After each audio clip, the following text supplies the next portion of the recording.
धन्यवाद डॉक्टर प्रदीप जी। सभी मीडिया के बंधुओं का भारतीय जनता पार्टी मुख्यालय में बहुत बहुत स्वागत है। साथियों, अभी पूरा देश चुनाव के माहौल में है और एक चुनाव का माहौल जो है कश्मीर से लेकर कन्याकुमारी तक बना हुआ है। इसी दौरान जम्मू कश्मीर भी हमारा, जहाँ पे 5 चरणों में एक एक सीट पर एक एक चरण में चुनाव होगा। भारतीय जनता पार्टी भी इस चुनाव की प्रक्रिया में व्यस्त है और पूरा प्रयास होगा कि 2 हमारी जो पुरानी सीटें हैं, जहां जम्मू रियासी उधमपुर डोडा, वो तो हमने जीतनी है, लेकिन उसके साथ साथ इस बार भारतीय जनता पार्टी का लक्ष्य है कि जम्मू में और जम्मू कश्मीर में Bharatiya Janata party clean sweep करे। साथियों, इसी उपलक्ष्य में आज आपसे बात करने के लिए मैं यहाँ आया हूँ। हमारे विरोधी, परिवारवादी, भ्रष्टाचारी लोगों का जो एक जमावड़ा है, एक जो संगठन है जिसको वो गठबंधन कहते हैं, उस गठबंधन ने पिछले कुछ दिनों में आपने भी देखा होगा, मीडिया के माध्यम से हमने भी पढ़ा और देखा भी है कि एक बहुत बड़ी रैली उन्होंने करने की कोशिश की, जिसको वो खुद एक सेल्फ स्टाइल्ड बड़ी रैली कहते हैं, और अलग अलग पार्टियों के लोग उसमें इकट्ठे थे। सभी परिवारवादी, सभी भ्रष्टाचारी और घोर विरोधी भारतीय जनता पार्टी के, जिनका काम सिर्फ और सिर्फ मोदी जी को गाली देना, देश के ऊपर खतरा मंडरा रहा है ये बात कहना, जो भ्रष्टाचारी हैं उनको बचाना, जो जिनके ऊपर केस चल रहे हैं उनको बचाना, कुछ जेल में हैं, कुछ बेल पर हैं, उनके बारे में बात करना, और हमेशा ये बात कहना कि मोदी देश के लिए खतरा है, मोदी लोकतंत्र के लिए खतरा है। साथियों, ऐसे लोग जो उस गठबंधन के अंदर हैं, जो भ्रष्टाचारी गठबंधन है, जिसको इंडिया अलायंस कहते हैं, भ्रष्टाचारी परिवारवादियों का गठबंधन, आज अगर उस गठबंधन की बात करें, जब हम बात करते हैं उस ग्रुप में जो एक झुंड जो है, उस झुंड में कौन है? जम्मू कश्मीर से हमारे फारूक अब्दुल्ला साहब, जिन्होंने पूरी राजनीति जो है अपने परिवार के लिए की। उनसे पहले उनके पिताजी के बाद फारूक साहब के बाद उमर साहब के बाद उनके परिवार के लोग। और ये जो पार्टी है, national conference party Jammu Kashmir की, अपने जो उन्होंने अत्याचार किए, जो दुष्प्रचार किया, उसको ये भूल जाते हैं कि आज 90 के दशक में हज़ारों लाखों हमारे जो कश्मीरी पंडित भाई बहन थे, उनको वहाँ से माइग्रेट होना पड़ा, और हमारी बहनों के साथ उन्होंने क्या अत्याचार किया वो किसी से शुबा नहीं है। चाहे सिख बंधु हो जिनको क्षिति सिंहपुरा में कत्ल किया गया, कश्मीरी पंडित हो जिन पर अत्याचार किया गया, उनकी प्रॉपर्टीज़ पर कब्जा किया गया, और सबसे बड़ा दब्बा जो 370 जिसको ये कहते थे, ये कभी मिट नहीं सकता, उस पर ये काबिज रहे, बैठे रहे, और कभी ये कोशिश नहीं की गई कि जिन लोगों को इसकी वजह से नुकसान होता है, चाहे वो हमारे भाई बहनें हैं, हमारे बाल्मीकि समाज के लोग हैं, हमारे वेस्ट पाकिस्तानी रिफ्यूजी हैं, उन लोगों को इन्होंने अत्याचार किया। आज उस गठबंधन में केजरीवाल हैं, जो अन्ना हजारे साहब, जो जिनको हम मॉडर्न गांधी कहते थे, उनके प्लेटफॉर्म को इस्तेमाल करके उन्होंने राजनीति में एंटर किया, राजनीति में प्रवेश किया, और जो भ्रष्टाचार के विरोधी होते थे आज वो खुद भ्रष्टाचार में लुप्त हैं। जो परिवारवाद की बात करते थे, आज उनकी पत्नी एक सीएम बन के उनकी कुर्सी पे बैठ के आदेश पर जो है वो पास करती है। आज उस गठबंधन में हमारे पवार साहब हैं, जिन्होंने हमेशा कोशिश की कि उनकी बेटी जो है वो वहाँ की मुख्यमंत्री बने, लेकिन आज अमरावती में एक हमारी दूसरी बार की हमारी जो सांसद है, उसके सामने चुनाव लड़ने से लड़ रहे हैं। इस गठबंधन में हमारे साउथ, जो हमारा दक्षिण भारत के स्टालिन हैं, उनका जो हमारी ममता जी हैं वेस्ट बंगाल की, ये हैं जो जिन्होंने परिवारवाद के चलते अपने भतीजे को बचाने की कोशिश की। दलित महिलाओं के साथ अत्याचार होता रहा, चुप रहे। दलित महिलाओं के साथ बलात्कार हुआ, चुप रहे। एक पूरा जो एक संभाग है उसके अंदर हिंदुओं के साथ इतने अत्याचार हुए, लेकिन ये कुछ नहीं बोले। आज रोहिंग्या बसाकर आज बर्मा और पाकिस्तान और बांग्लादेश से लोगों को बुला के वहाँ बसाते हैं और उनका बड़ा वोट बैंक बनाते हैं। इस तरह के जो जितने भी गठबंधन के लोग हैं, आज आप पार्टी की बात करें, कहीं वो कांग्रेस के साथ हैं तो कहीं कांग्रेस से के घोर विरोधी हैं। आज कल तक कहते थे कांग्रेस भ्रष्टाचारी है, आज राहुल गांधी जी का हाथ पकड़कर वो मोदी जी के खिलाफ बोलते हैं।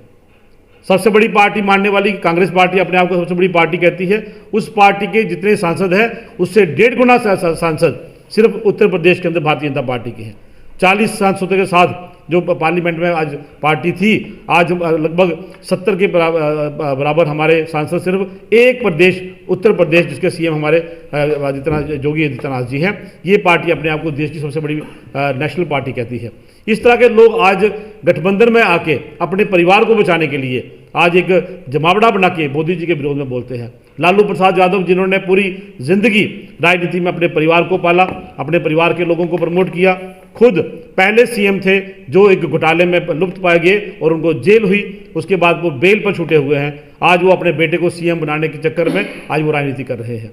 इस तरह से अगर मैं गिनाना शुरू करूं, जितने भी ये इस गुट में जो लोग हैं, इन्होंने हमेशा अपनी पार्टियों को जोड़ा उन लोगों के साथ जो देश के विरोधी हैं, जो मोदी के विरोधी हैं और जो अपने आप को ये कहते हैं कि बीजेपी जो है लोकतंत्र का खतरा है। साथियों, मोदी सरकार के पिछले 10 साल की अगर मैं बात करूं, पिछले 10 साल में जो बदलाव हुआ है पूरे हिंदुस्तान में, अगर वो मैं बात करूंगा तो आप खुद पाएंगे कि ऐसे ऐसे काम, ऐसी ऐसी डेवलपमेंट, ऐसा विकास जो पिछले 70 साल से नहीं हुआ वो इन 10 सालों में हुआ।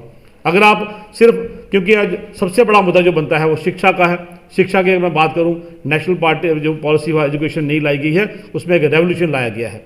आज 400 यूनिवर्सिटी वाला हिंदुस्तान, उसके अंदर 1100 यूनिवर्सिटी है। अगर मेडिकल की बात करूं, 7 एम्स वाला हिंदुस्तान, आज उसमें 22 एम्स हैं, जिसमें 2 एम्स जो है जम्मू कश्मीर में है। आज लगभग जितने भी मेडिकल की सीट्स हैं, जो 2014 तक सीटें थी, उसका डबल जो आंकड़ा है वो एमबीबीएस की सीट का है। इसी तरह जो एमबीबीएस के बाद पीजी की सीट्स हैं, उनका डबल आंकड़ा है। आज जो हर डिस्ट्रिक्ट लेवल पे मेडिकल कॉलेज चलाने की कोशिश की जा रही है, और जम्मू में लगभग, जम्मू कश्मीर की मैं बात करूं, 2 medical college, Jammu medical college, Srinagar medical college वाला, आज जम्मू कश्मीर आज 12 मेडिकल कॉलेज और 2 एम्स लेके है पिछले 10 साल में। ये जो अगर मैं हेल्थ की बात करूं, इसी हेल्थ में 5 लाख तक का जो हमारा एक हेल्थ इंश्योरेंस है वो हर परिवार को दिया गया है जम्मू कश्मीर में, और पूरे हिंदुस्तान में बीपीएल कैटेगरी के लोगों को 5 लाख तक का जो इनका इलाज है वो मुफ्त होता है। आज जो हमारी मातृशक्ति, हमारे बच्चे, आज अगर शिशु दर देखें उसमें एक ड्रास्टिक चेंज आई है। तो पूरे वर्ष में जो हम 1 लाख का आंकड़ा करके नापते थे कि 1 लाख के पीछे कितने बच्चों की मृत्यु होती है हिंदुस्तान में कुपोषण के कारण या किसी बीमारी के कारण, उसमें लगभग 10 गुना जो है वो कम हुआ है। मातृशक्ति की सेफ डिलीवरी हो रही है, अच्छे अस्पताल बने हैं। अगर मैं सिर्फ मेडिकल की बात करूं, इसी तरह रोड इंफ्रास्ट्रक्चर है, 65,000 किलोमीटर नेशनल हाईवे की बात करें 14 से पहले, आज 1.5 लाख से ऊपर 1.5 लाख किलोमीटर तक का राष्ट्रीय जो हमारा राजमार्ग है वो बनकर तैयार हुआ। साथियों, आज हिंदुस्तान के अंदर अगर आप देखें, हमारे बच्चे, हमारे कुछ लोग जब बाहर के देशों में जाते हैं, वो ऐसी ऐसी ट्रेनों में घूमते थे जो ऑटोमेटिक ट्रेन थी, स्पीड के हिसाब से तेज थी, सुविधा के अनुसार से 5 स्टार फैसिलिटी मिलती थी। आज वो 5 स्टार फैसिलिटी हमारी वंदे भारत ट्रेन 2014 तक हिंदुस्तान में कभी किसी ने सोचा नहीं था, आज लगभग 48 जो है वो वंदे भारत ट्रेनें पूरे देश भर में चल रही है। पहले हमारे पास 5 मेट्रो सिटी थे, आज हमारे 20 मेट्रो सिटीज़ हैं। इसी तरह से अगर मैं गिनाना शुरू करूं तो शायद बहुत लंबा हो जाएगा, क्योंकि मोदी साहब की जो अचीवमेंट्स हैं, मोदी सरकार की जो अचीवमेंट्स हैं, उनकी अगर बात करना चाहें तो मैं समझूंगा कि पिछले 70 साल की जो कांग्रेस की अपनी उपलब्धियां गिनाती है, उसके मुकाबले में हज़ारों गुना ज़्यादा जो है डेवलपमेंट हुई है। आज देश का नाम ना है कि सिर्फ हिंदुस्तान ही नहीं, सिर्फ पूरे विश्व में आज नाम जो है वो ऊंचा गया है। आज इकॉनमी जब बात करते हैं, हमेशा कांग्रेस का दावा रहता है देश की अर्थव्यवस्था चरमरा गई है, जीडीपी बड़ा कम हो गया है। आज जो 11वें नंबर पर लोकसभा के अंदर हमारे पी चिदम्बरम, उस वक्त के चिदम्बरम साहब कहते थे कि we proudly say that we are at number 11 as far as economy is concern. साथियों, आज वो इकॉनमी हमारा देश जो है वो 5वें नंबर पर है, और मोदी जी की गारंटी है, मोदी जी का वादा है कि अगले जो 2024 के बाद हमारा 5 साल का टेन्योर होगा, उसमें हम हिंदुस्तान को नंबर 3 की इकॉनमी पर लेके आएंगे। ये होती है डेवलपमेंट। 70 साल में आप 11वें नंबर पे आके बड़ा फख्र महसूस करते हैं, लेकिन 10 साल के अंदर आप 5वें नंबर पे आ गए हैं। ये होता है विकास, ये होता है देश को आगे बढ़ाने का सिलसिला। साथियों, ये जितने हमारे इस भ्रष्टाचारी गठबंधन के लोग हैं, जितनी ये पार्टियां हैं, मेरा आप जितने भी लोग मुझे देख रहे हैं, हमारे भाई बहन हमें देख रहे हैं, मेरा आप सबसे निवेदन है, आपने इन सबको देखा है, आपने इन सबको परखा है। ये सिर्फ और सिर्फ अपने परिवार के हैं, ये ना तो देश के हैं, ना आपके किसी के, ना हमारी माता बहन के, ना किसी बुजुर्ग के, ना युवा के। आज युवा खुश है, युवाओं के लिए रोजगार के रास्ते खुले हैं। अगर आप एम्स की बात करें, जम्मू कश्मीर के अंदर 2 एम्स बने, आज रोड इंफ्रास्ट्रक्चर का काम लगा हुआ है, लाखों करोड़ों के काम यहाँ चल रहे हैं। उन कामों में जो हमारा युवा काम कर रहा है, हमारा IIM बना है, हमारा IIT बना है, हमारे इंजीनियरिंग इंस्टीट्यूशन बने हैं, हमारे लोकल प्रोडक्ट्स की अगर बात करें, चाहे वो कलाड़ी है, राजमा है, बसोली का शाल है, इन चीज़ों को हमेशा इग्नोर किया गया यहाँ की पुरानी सरकारों ने। आज वो इंटरनेशनल लेवल पर इन चीज़ों की भरमार है, इन चीज़ों का नाम है। साथियों, मेरा आप सबसे निवेदन है, मेरा सभी भाई बहनों से निवेदन है, भारतीय जनता पार्टी हमेशा एक देश को साथ लेकर चली है और हमने हमेशा देश को आगे बढ़ाने की बात की है। मोदी जी का परिवार 140 करोड़ भारतीय जो है वो उनके परिवार हैं। सोनिया जी की तरह उनका परिवार राहुल गांधी और प्रियंका गांधी तक सीमित नहीं है। आज 140 करोड़ लोग जो हैं वो मोदी जी के परिवार के सदस्य हैं। मेरा सबसे निवेदन है, ऐसी सरकार जिन्होंने आपको एक अच्छा जीवन दिया, ऐसी सरकार जिन्होंने आपको अच्छी एजुकेशन पॉलिसी दी, ऐसी सरकार जिन्होंने आपको एक अच्छा इंफ्रास्ट्रक्चर दिया, ऐसी सरकार जिन्होंने आपको अच्छी सड़कें दी, अच्छे फ्लाईओवर दिए, जिन्होंने आपको अच्छे मेडिकल इंस्टीट्यूशन दिए, ऐसी सरकार जिन्होंने अपने लोकल प्रोडक्ट्स को बढ़ा के आज ना सिर्फ जम्मू किश्तवाड़ या किसी क्षेत्र की बात है, आज पूरे दुनिया भर में ये प्रोडक्ट्स जो है इनका नाम है, उनको जियो टैग करके आज वो प्रोडक्ट जो है पूरी दुनिया में जा रहे हैं। हमने जो डिफेंस की मैं बात करूं, क्योंकि कुछ बातें ऐसी हैं जिनको बोलना बहुत ज़रूरी है। आज हिंदुस्तान जो 14 से पहले पूरी अपने डिफेंस के लिए जो आपकी मशीनरी इक्विपमेंट के लिए 100% डिपेंडेंट था बाहर के देशों पर, आज हम अपने हथियार, अपनी इक्विपमेंट बना के इस्तेमाल करते हैं और उनको बाहर के देशों में भी भेजते हैं। आज चंद्रयान की बात करें, चंद्रयान की हमारी इतनी बड़ी अचीवमेंट है। एक दिन में 104 एक ही प्लेटफॉर्म से जब हम वहाँ पे अपने इसरो से ये प्रोजेक्ट शुरू करते हैं, ये दुनिया का एक रिकॉर्ड है कि एक ही दिन में 104 हमारे हमारे इक्विपमेंट्स हैं, हमारी मशीनरी है वहाँ काम करती है और हमारी कैपेसिटी इतनी है कि एक दिन में हम इतने बड़े जो है यान भी हम लॉन्च कर सकते हैं। मेरा आप सबसे निवेदन है साथियों, ऐसी बातों को पढ़ें। आज मीडिया आपके पास है, आज पेपर्स आपके पास हैं, टीवी के माध्यम से ये सब जानकारियाँ हमें मिलती हैं। आप इनके बहकावे में ना आए, इनके बरगलावे में ना आए। भारतीय जनता पार्टी हमेशा देश को लेकर आगे चली है, देश को लेकर आगे चलेगी। आदरणीय प्रधानमंत्री मोदी जी का सपना है 2047 में भारत जो है एक डेवलप्ड नेशन जो है कहलाएगा। 70 साल तक आपने विकासशील देश कह के भारत को हमेशा पीछे रखा। डेवलपिंग कंट्री का टैग आज तक आप नहीं हटा पाए।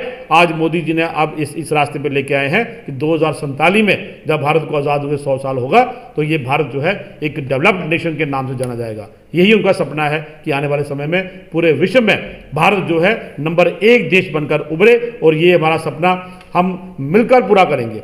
मोदी जी अकेले कुछ नहीं कर सकते भाई साहब, भाइयों बहनों, मोदी जी के साथ हम लोग हैं, उनके 140 करोड़ जो उनके परिवार के लोग हैं, जब वो साथ काम करेंगे तो मुझे लगता है उनका ये सपना भी पूरा होगा। मैं एक बार फिर आपसे निवेदन करता हूँ, आने वाले समय में 19 तारीख को हमारा उधमपुर डोडा का चुनाव है, 26 तारीख को हमारा जम्मू रियासी का चुनाव है, उसमें बढ़ चढ़ कर भाजपा को वोट दें और अगली सरकार जो 5 साल के लिए आपके लिए काम करेगी मोदी सरकार, उसे बनाने में अपना सहयोग दें। आप सबका बहुत बहुत धन्यवाद। जय हिंद, जय भारत।